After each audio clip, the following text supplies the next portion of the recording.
Super star Mahesh Babu నటించిన గుంటూరు కారం సంక్రాంతి కానుకగా విడుదలైన సంగతి తెలిసిందే. త్రివిక్రమ్ దర్శకత్వంలో తెరకెక్కిన ఈ చిత్రంలో మహేష్ బాబుకు జోడిగా శ్రీలీల, మీనాక్షి చౌదరి హీరోయిన్గా నటించారు. జనవరి 12వ తారీఖు విడుదలైన ఈ సినిమా మొదటి రోజు రికార్డు స్థాయి కలెక్షన్లు రాబట్టడం జరిగింది. అయితే ఈ సినిమాకు సంబంధించి కొంతమంది హీరోల అభిమానులు నెగటివ్ టాక్ పోస్టులు పెడుతూ భయంకరంగా సోషల్ మీడియాలో వైరల్ చేస్తున్నారు. ఇదిలా ఉంటే మొదటి రోజు మహేష్ బాబు కుటుంబ సభ్యులు హైదరాబాద్ సుదర్శన్ థియేటర్లో అభిమానులతో కలిసి గుంటూరు కారం చూడడం జరిగింది. మహేష్ భార్య నమ్రతా శిరోద్కర్, కూతురు సితారా, కొడుకు గౌతమ్లతో పాటు మరికొంతమంది బంధువులు డైరెక్టర్ త్రివిక్రమ్, మహేష్, తమన్, దిల్రాజు కలిసి చూడడం జరిగింది.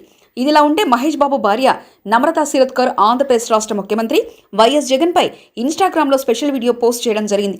ఈ వీడియోలో సీఎం జగన్ మరియు హీరో మహేష్ బాబుకు సంబంధించి మ్యూచువల్ వీడియో, గుంటూరు కారం, దమ్ మసాలా బ్యాక్గ్రౌండ్ మ్యూజిక్ జత చేసి పోస్ట్ చేయడం జరిగింది. ఈ వీడియో సోషల్ మీడియాలో బాగా వైరల్ కావడం జరిగింది. గుంటూరు కారం సినిమా టికెట్ల ధర పెంపు విషయంలో ఆంధ్రప్రదేశ్ ప్రభుత్వం అనుమతులు ఇవ్వడం తెలిసిందే. ఒక టికెట్పై ₹50 వరకు పెంచుకునే అవకాశం కల్పించింది. ఈ విషయాన్ని తెలియజేస్తూ అధికారికంగా జీవో కూడా విడుదల చేయడం జరిగింది. ఈ సినిమాకు సంబంధించి ప్రీ రిలీజ్ ఈవెంట్ తెలంగాణ రాష్ట్రంలో పోలీసులు అనుమతులు ఇవ్వని సమయంలో ఏపీ ప్రభుత్వం అనుమతులు ఇవ్వడం జరిగింది. తెలుగు చలనచిత్ర పరిశ్రమలో ఘట్టంలేని ఫ్యామిలీ, వైఎస్ కుటుంబాల మధ్య మొదటి నుంచి మంచి బాండింగ్ ఉంది. కాంగ్రెస్ పార్టీలో కృష్ణ ఏలూరు ఎంపీగా రాణించిన సమయంలో వైఎస్ రాజశేఖర రెడ్డితో స్నేహం ఏర్పడింది.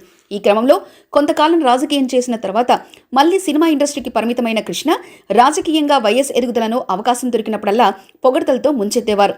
2004 ఎన్నికలకు ముందు వైఎస్ రాజశేఖర రెడ్డి చేసిన పాదయాత్ర తర్వాత ఆయన ముఖ్యమంత్రిగా తీసుకున్న నిర్ణయాలను చాలా వరకు కృష్ణ అభినందించేవారు. వైఎస్ రాజశేఖర రెడ్డి మరణాన్ని తట్టుకోలేకపోయారు. ఆ తర్వాత వైఎస్ రాజశేఖర రెడ్డి కొడుకు ప్రస్తుతం ముఖ్యమంత్రి జగన్తో అదే రకమైన బాండింగ్ కొనసాగించారు. కాగా విజయ నిర్మల మరణించిన సమయంలో వైఎస్ జగన్ ప్రత్యేకంగా కృష్ణ గారిని కలిసి సానుభూతిని తెలియజేశారు.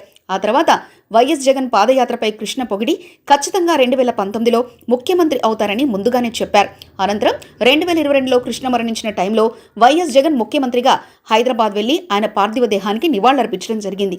గత ఏడాది వైఎస్ జగన్ పుట్టినరోజు సమయంలో మహేష్ బాబు మరోసారి మీరు విజయాలు సాధించాలని కోరుకున్నట్లు బర్త్డే విషెస్లో తెలియజేశారు. అయితే ఇప్పుడు గుంటూరు కారం సినిమాలో మహేష్ బాబు వీడియోకి వైఎస్ జగన్ వీడియోని జత చేసి నమ్రతా శిరోద్కర్ తన ఇన్స్టాగ్రామ్లో పోస్ట్ చేయడం సంచలనంగా మారింది.